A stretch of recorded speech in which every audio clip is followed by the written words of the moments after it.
नमस्कार दोस्तों, स्वागत है आपका साहित्य सागर में। आज के इस वीडियो में आप सुनेंगे सुभद्रा कुमारी चौहान की कहानी उन्मादनी। अगर आपको ये कहानी अच्छी लगती है तो वीडियो को लाइक करें और चैनल को सब्सक्राइब ज़रूर करें। तो चलिए कहानी की शुरुआत करते हैं। लोग मुझे उन्मादनी कहते हैं। क्यों कहते हैं यह तो कहने वाले ही जाने, किंतु मैंने आज तक कोई भी ऐसा काम नहीं किया है जिसमें उन्माद के लक्षण हो। मैं अपने सभी काम नियमपूर्वक करती हूँ। क्या एक भी दिन मैं उस समाधि पर फूल चढ़ाना भूली हूँ? क्या ऐसी कोई भी संध्या गई है जब मैंने वहाँ दीपक नहीं जलाया है? कौन सा ऐसा सवेरा हुआ है जब ओस से धुली हुई नई नई कलियों से मैंने उस समाधि को नहीं ढक दिया?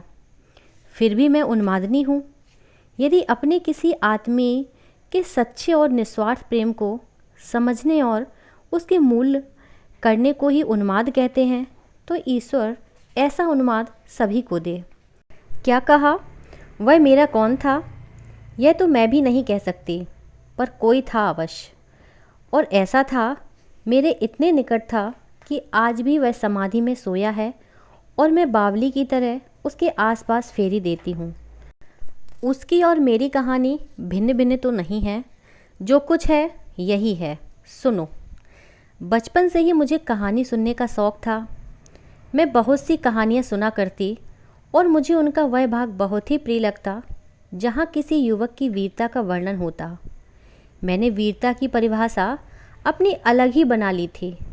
यदि कोई युवक किसी शेर को भी मार डाले तो मुझे वह वीर ना मालूम होता। मेरा हृदय सुनकर उछलने ना लगता। किंतु यदि किसी युवती को बचाने के लिए वह किसी कुत्ते की टांग ही क्यों ना तोड़ दे तो मुझे बड़ा बहादुर मालूम होता। मेरा हृदय प्रसन्नता से उछलने लगता। पहले उदाहरण में स्वार्थ था, क्रूरता थी और थी नीरसता। उसके विपरीत दूसरे उदाहरण में एक तरफ थी भयत्रस्त हरिणी की तरह दो आँखें और हृदय से उठने वाली अमोघ प्रार्थना, और दूसरी ओर थी रक्षा करने की स्फूर्ति, वीर प्रमाणित होने की पवित्र आकांक्षा और विजय की लालसा। इन सब के ऊपर स्नेह का मधुर आवरण था जो इस चित्र को और भी सुंदर बना रहा था। कहानी प्रेम ने मेरे हृदय को एक काल्पनिक कहानी की नायिका बनने की आतुरता में उड़ना सिखला दिया था। जवानी आई और उसी के साथ मेरी कहानी की आशा भी। यूँ तो शीशे में अपना मुँह रोज ही देखा जाता है, परंतु आँखें कभी कभी केवल अपने को ही देखती रह जाती हैं। गहरे अंधेरे में बंद हृदय भी कदाचित अपना स्वरूप दर्पण में देखने के लिए मचलने लगता है, आँखों से लड़ जाता है और उसकी सौंदर्य समाधि को तोड़ देता है। मैंने सुना है कि एक समय ऐसा आता है जब कुरूप से कुरूप व्यक्ति भी अपने को सुंदर समझने लगता है। फिर मैं तो सुंदरी थी ही। बचपन में माँ मुझे प्यार से मेरी सोना, मेरी हीरा, मेरी चांद कहा करती थी। बड़ी होने पर एक दिन कलूटे कुंदन ने मुझसे लड़ाई में कह दिया कि हम तुम्हारी सरीखा गोरा गोरा मुँह कहाँ से लावें। बेचारा कुंदन क्या जाने कि उसने इन शब्दों से कौन सा जादू फूंक दिया कि फिर मैं उससे लड़ ना सकी। इस बात के उत्तर में उसे पत्थर फेंक कर मार ना सकी। हाँ, मैंने अंदर जाकर दर्पण के सामने खड़ी होकर कुंदन के मुंह से अपने मुंह की तुलना अवश्य की थी। सचमुच मेरा मुंह बहुत गोरा था, परंतु कुंदन भी तो काला ना था, सांवला था, और मुझे सांवले पुरुष ही अच्छे लगते थे। बचपन में अनेक बार राधा कृष्ण की कहानी सुनते सुनते मैं भी अपने को राधा रानी समझने लगी थी। और कृष्ण बहुत तलाश करने पर भी सिवा कुंदन के और कोई ना मिलता। कुंदन बांसुरी भी बजाता था और सांवला भी था। फिर भला मेरा कृष्ण सिवा कुंदन के और हो ही कौन सकता था। युवती होने पर मेरे विवाह की चर्चा स्वाभाविक थी। मैंने सुन रखा था कि विवाह को चक्कर लगाकर होता है और एक अपरिचित व्यक्ति उन्हीं कुछ चक्करों के बाद लड़की को अपने साथ लिवा ले जाता है। किंतु मुझे तो विवाह के चक्करों से वे चक्कर अधिक रुचते थे जो कभी कभी मैं कुंदन के लिए और प्रायः कुंदन मेरे लिए लगाया करता था। मैं चाहती तो यही थी कि मुझे अब और किसी के साथ चक्कर ना लगाने पड़े। मैं तथा कुंदन दोनों ने मिलकर जितने चक्कर लगाए हैं हमारी जीवन यात्रा के लिए उतने ही पर्याप्त हैं, किंतु पिताजी तो चिट्ठी पत्री से कुछ और ही तय कर रहे थे। सुना कि कोई इंग्लैंड से लौटे हुए इंजीनियर हैं, उनके साथ पिताजी मुझे जीवन भर के लिए बांध देना चाहते हैं। सोचा मुझे कौन सी इमारत खड़ी करवानी है या कौन सा पुल तैयार करवाना है जो पिताजी ने इंजीनियर तलाश दिया। मेरे जीवन के थोड़े से दिन तो कुंदन के ही साथ हंसते खेलते बीत जाते, किंतु वहाँ मेरी कौन सुनता था। परिणाम यह हुआ कि यहाँ इतने चक्कर लगाकर भी मेरे ऊपर कुंदन का कुछ अधिकार न हो पाया, और इंजीनियर साहब ने, जिनसे ना मेरी कभी जान ही थी न पहचान, मेरे साथ केवल 7 चक्कर लगाए और मैं उनकी हो गई। इधर मेरा विवाह हो रहा था, उधर कुंदन बीए की परीक्षा दे रहा था। सुना कि कुंदन परीक्षा भवन में बेहोश हो गया। आह, बेचारा एक ही साथ 2-2 परीक्षाओं में बैठा भी तो था। विवाह की आड़ में ना जाने कितने मित्र और कितने रिश्तेदारों की जमघट में मेरी उत्सुक आंखें सदा कुंदन को खोजती रहती, किंतु इन 3-4 दिनों में वह मुझे एक दिन भी ना दिखा। विदा के दिन तो मेरे धैर्य का बांध टूट गया। कुंदन की बहन से मैंने पूछा, मालूम हुआ है कि वह कई दिनों से बीमार है। अब क्या करती, हृदय में एक पीड़ा छिपाए हुए मैं विदा हुई। स्टेशन पर पहुंची। व्याकुलता असंभव को भी संभव बनाने की उधेड़-बुन में रहती है। मैं जानती थी कि बीमार कुंदन स्टेशन नहीं आ सकता, फिर भी आंखें चारों तरफ किसी को खोज रही थीं। इधर ट्रेन ने चलने की सीटी दी, उधर गेट की तरफ से कोई तेजी से आता हुआ दिखा। आंखों ने कहा कुंदन है, हृदय ने समर्थन किया, किंतु मस्तिष्क ने विरोध किया। वह बीमार है, भला स्टेशन पर कैसे आएगा। पर वह मेरा कुंदन ही था। उसकी आंखों में निराशाजनक उन्माद, चेहरे पर विषाद की गहरी छाया और होठों पर वही स्वाभाविक मुस्कुराहट थी। सिर के बिखरे हुए रूखे बालों ने पूरा माथा ढक रखा था। मैं चिल्ला उठी, कुंदन, इतनी देर बाद। पास ही बैठी हुई नाइन ने मेरा मुंह बंद कर दिया। बोली, चिल्लाओ मत बेटी, बाराती सुनेंगे तो क्या कहेंगे।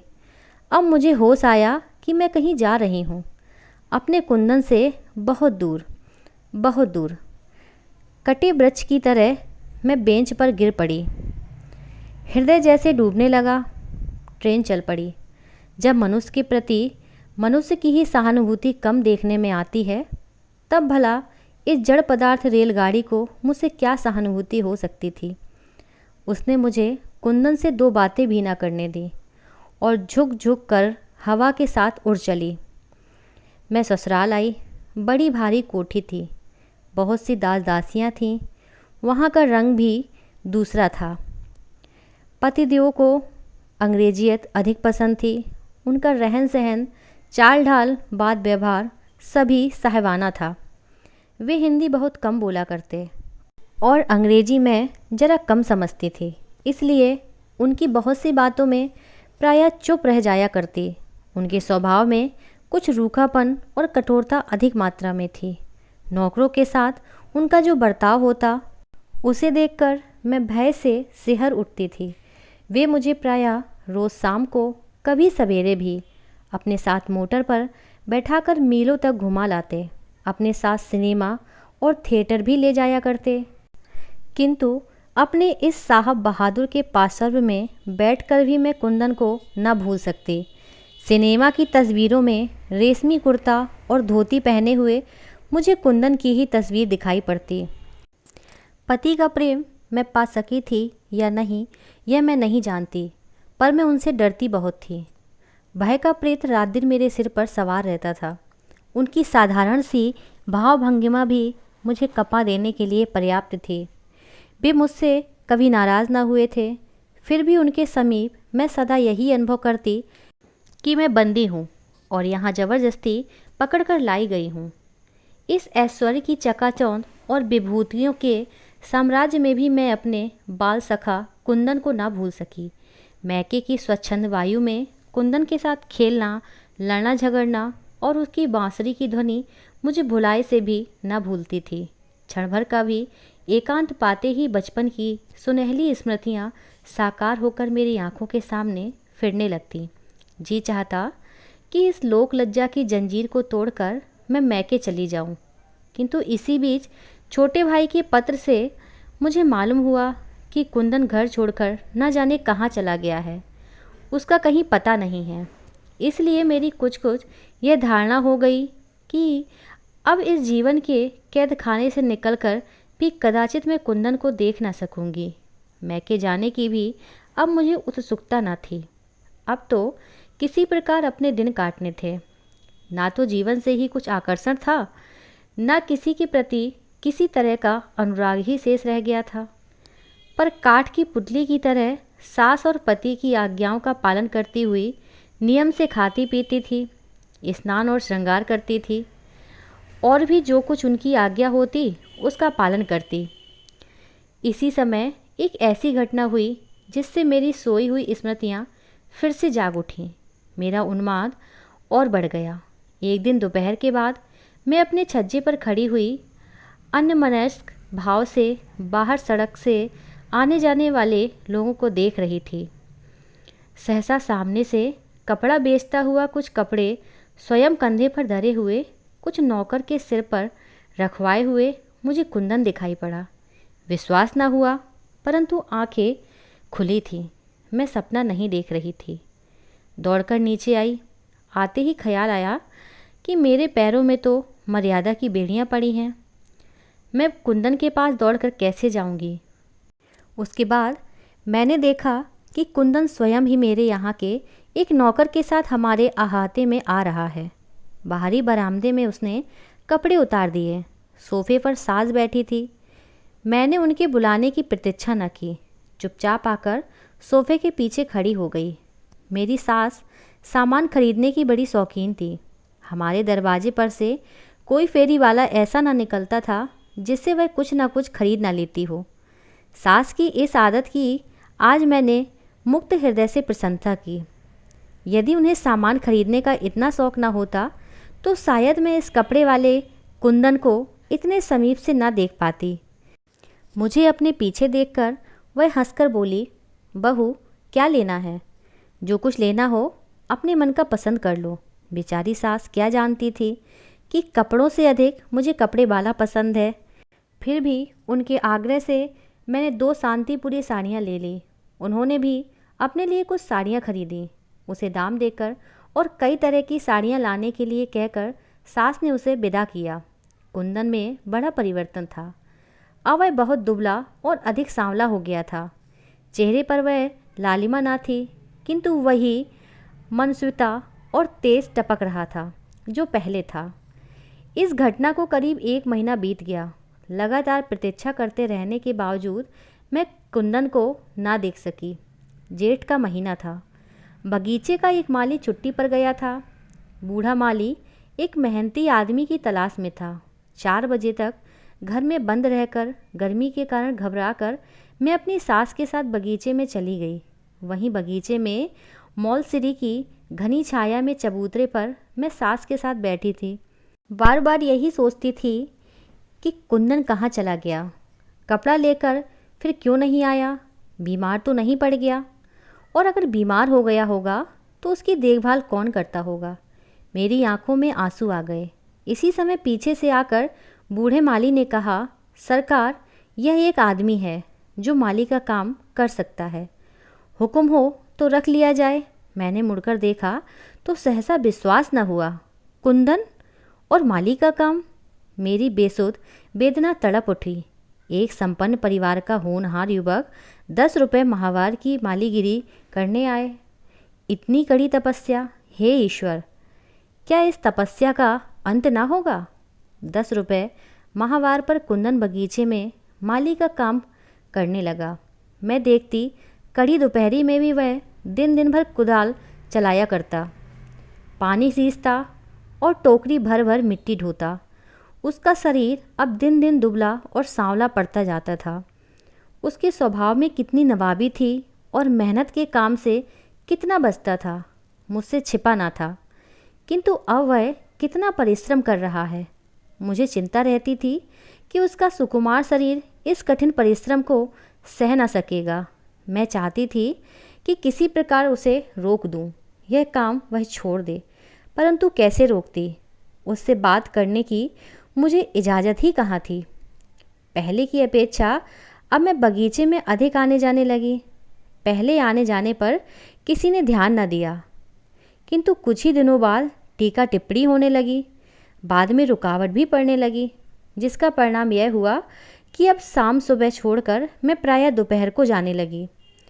कुंदन से 2 मिनट बात करने का मैं अवसर खोजा करती थी, किंतु मेरे पीछे भी लोग जासूस की तरह रहते थे। मैं एकांत कभी ना पाती और सबके सामने उससे बात करने का साहस ना होता। कभी कभी मैं उसके नज़दीक भी पहुंच जाती तो भी वह मेरी ओर आंख उठाकर ना देखता। मैं ही उसे देख लिया करती। अनेक बार जी चाहा कि आखिर कब तक ऐसा चलेगा। जाऊं उसकी कुदाल छीनकर फेंक दूं और उसे अपने साथ लेवा लाऊं। अब उसकी तपस्या आवश्यकता से अधिक हो चुकी है। अब उसे मेरे निकट रहकर मेरे स्नेह की शीतल छाया में विश्राम करना चाहिए। उस दिन बड़ी गर्मी थी। बंद कमरे में पंखा और खस की टट्टियों के भीतर से मैं उस गर्मी का अंदाज़ा ना लगा सकती थी। नींद नहीं आ रही थी। ना जाने क्यों एक प्रकार की बेचैनी से मैं अत्यंत अस्थिर सी थी। उठी, खिड़की खोलकर बाहर निकली। पंखा खींचने वाली दासी ने रोका, बहू इतनी गर्मी में भीतर से बाहर ना जाओ, लू लग जाएगी। मैंने उसे हाथ के इशारे से चुप रहने के लिए कहा और बगीचे में पहुंची। कुंदन की कुदाल रुक गई। कुदाल को ज़मीन पर रख एक तरफ फेंक कर उसने आश्चर्य से मेरी ओर देखा। मैंने कहा, कुंदन, तुम इतनी कड़ी तपस्या क्यों करते हो? तुम्हें इस प्रकार काम करते देखकर मुझे कष्ट नहीं होता? तुम्हारा शरीर इस मेहनत को सह सकेगा? तुम कहीं सुख से रहो तो मुझे भी शांति मिले। आखिर इस प्रकार जीवन को तपाने से क्या लाभ होगा? तुम तो मुझसे अधिक समझदार हो कुंदन। सारी करुणा सिमट कर कुंदन की आंखों में उतर आई। वह कुछ बोला नहीं, बोलता भी कैसे। उसी समय खांसता हुआ बूढ़ा माली अपनी कोठरी से बाहर आया और फिर उसे कुदाल उठा लेनी पड़ी। मेरा स्वास्थ्य दिन पर दिन गिरता जा रहा था। लोगों को संदेह था शायद मुझे टीबी हो गई है। पतिदेव मुझे भुवाली भेजने की तैयारी कर रहे थे, किंतु वे क्या जानते थे कि भुवाली से भी अधिक स्वास्थ्य मैं कुंदन के समीप केवल उसके सहवास से कर सकती हूँ। मेरी दवा तो कुंदन है। भुवाली और शिमला मुझे वह स्वास्थ्य नहीं प्रदान कर सकते जो मुझे कुंदन से केवल स्वतंत्रतापूर्वक मिलने जुलने से मिल सकता है। मैं उससे केवल स्वतंत्रता से बातचीत करना और मिलना जुलना चाहती थी, और यह मेरे पतिदेव को स्वीकार न था। नौकरों को वे मिट्टी के ठीकरों से भी गया बीता समझते थे। 10 रुपये माहवार देने के बाद समझते थे कि उन नौकरों को आत्मा और शरीर दोनों को उन्होंने खरीद लिया है। उनसे इतनी सख्ती से पेश आते कि नौकरों को उनके सामने पहुंचने में बड़े साहस से काम लेना पड़ता। इधर कुंदन से एक दिन खुलकर बातचीत करने के लिए रात दिन मेरे मस्तिष्क और हृदय में युद्ध छिड़ा रहता। अब ना मुझसे पढ़ा लिखा जाता और न किसी काम में ही जी लगता। खाने पीने की तरफ भी कुछ विशेष रुचि न रह गई थी। खाना देखते ही वे दिन याद आ जाते जब मैं और कुंदन एक ही थाली में बैठकर खाया करते थे। चाय सामने आते ही कुंदन की याद आती। मुझसे भी अधिक चाय का भक्त तो वही था।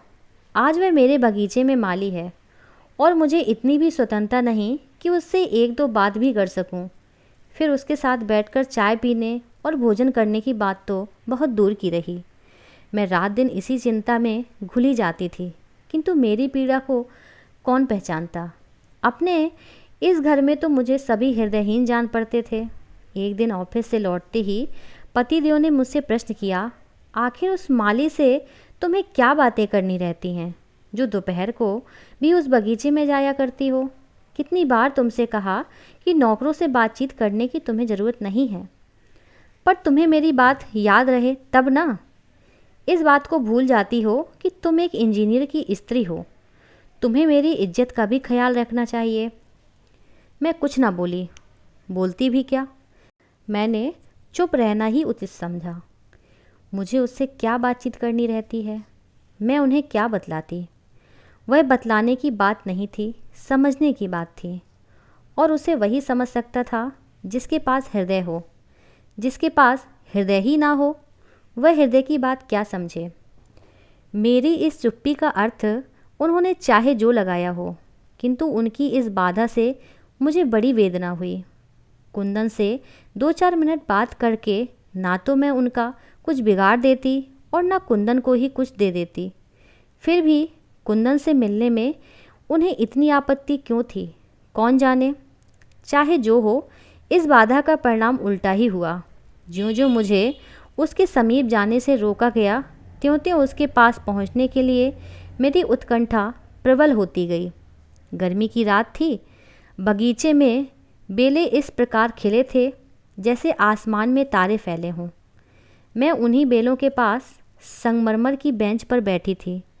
कई दिन हो गए थे कुंदन बगीचे में काम करता हुआ ना दिखा था।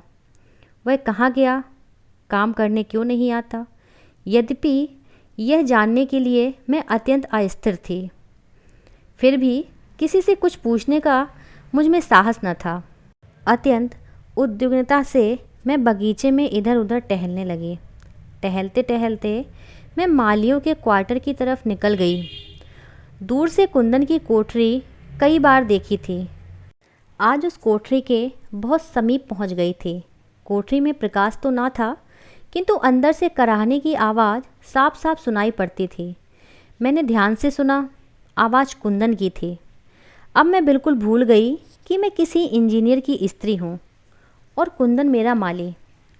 तेज़ी से कदम बढ़ाकर मैं कोठरी में पहुँच गई। बिजली का बटन दबाते ही कोठरी में प्रकाश फैल गया। कुंदन ने घबराकर आंखें खोल दी। मुझे देखते ही इस बीमारी में भी उसकी आंखें चमक उठीं, और वह वही चमक थी जिसे उसकी आंखों में मैंने एक बार नहीं अनेक बार देखा था। मैं उसी की चारपाई पर उसके सिरहाने बैठ गई। तेज बुखार से उसका शरीर जल रहा था। मालूम हुआ कि उसे कई दिनों से बुखार आ रहा है। काम वह फिर भी बराबर करता है। इधर कई दिनों से वह बहुत अशक्त हो गया है और 2 दिन से छाती और पसलियों में अधिक दर्द होने के कारण वह कोठरी से बाहर नहीं निकल सका। उसकी अवस्था चिंताजनक थी। कुछ देर तक खांस कर वह फिर बोला, हीना रानी, तुम आई तो हो, कोई तुम्हें कुछ कहेगा तो नहीं, पर अब तो आई ही हो। अपने हाथ से 1 गिलास पानी पिला दो, बड़ी देर से प्यासा हूँ। मैंने मटकी से 1 गिलास भर के पानी उसे पिला दिया और फिर बैठ गई। मैं उसके सिर पर हाथ फेरने लगी। रोकने पर भी मेरी आंखों से झड़ी रुकी नहीं, चलती रही और गला रुंधा जा रहा था। प्रयत्न करने पर भी मैं कुंदन से एक शब्द ना कह सकी। कुंदन ने अपने गरम गरम हाथों को नीचे झुकाकर मेरे पैरों को छू लिया और क्षीण स्वर में बोला, हीना रानी, घर जाओ। तुम्हें कोई यहाँ देख लेगा तो नाहक तुम पर कोई विपत्ति ना आ जाए, कहीं मेरा यह सुख भी ना छिन जाए। तुम्हारे समीप इस हालत में भी रहकर मैं एक प्रकार का सुख पाता हूँ। ठीक उसी समय पतिदेव ने कोठरी में प्रवेश किया। उन्होंने आग्नेय नेत्रों से मेरी तरफ देखा, फिर कुछ बोले। क्या बोले मैं कुछ समझी नहीं। मैं उसी प्रकार कुंदन के सिर पर हाथ धरे बैठी रही। मेरी आत्मा ने कहा, मैंने कोई अपराध नहीं किया है। किसी बीमार की सेवा शुश्रूषा करना मनुष्य मात्र का धर्म है। फिर मृत्यु की घड़ियों को गिनते हुए उसकी नज़रों में अपने एक आश्रित और अपनी आँखों में अपने एक बाल सखा को यदि मैंने एक घूंट पानी पिला दिया तो क्या यह कोई अपराध कर डाला। किंतु उसी क्षण मैं कोठरी छोड़ देने के लिए बाध्य कर दी गई। मैं ऊपर आई तो अवश्य, किंतु मेरी अवस्था पागलों की तरह हो गई थी। रह रहकर कुंदन की रुग्ण मुखाकृति मेरी आंखों के सामने फिरने लगी। बार बार ऐसा मालूम होता कि कुंदन एक घूंट पानी के लिए चिल्ला रहा है। पतिदेव सोए थे। मैं भी एक तरफ पड़ी थी, पर मेरी आंखों में नींद कहाँ। उठी और छज्जे पर बेचैनी से टहलने लगी। बंगले के पास ही बिजली के खंभे के नीचे मैंने कुछ सफ़ेद सफ़ेद सा देखा। अज्ञात आशंका से मैं सिहर उठी। ध्यान से देखा, वह कुंदन था।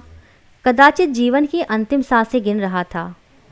उस समय ना तो कुल की मान प्रतिष्ठा का ध्यान रहा, ना ही किसी के भय का, और ना यही ध्यान रहा कि इतनी रात को लोग मुझे बाहर देखकर क्या कहेंगे। चौकीदार मेरी आज्ञा का उल्लंघन कैसे करता। फाटक खुलवाकर मैं बाहर निकल गई। पास पहुंचकर देखा, कुंदन ही था।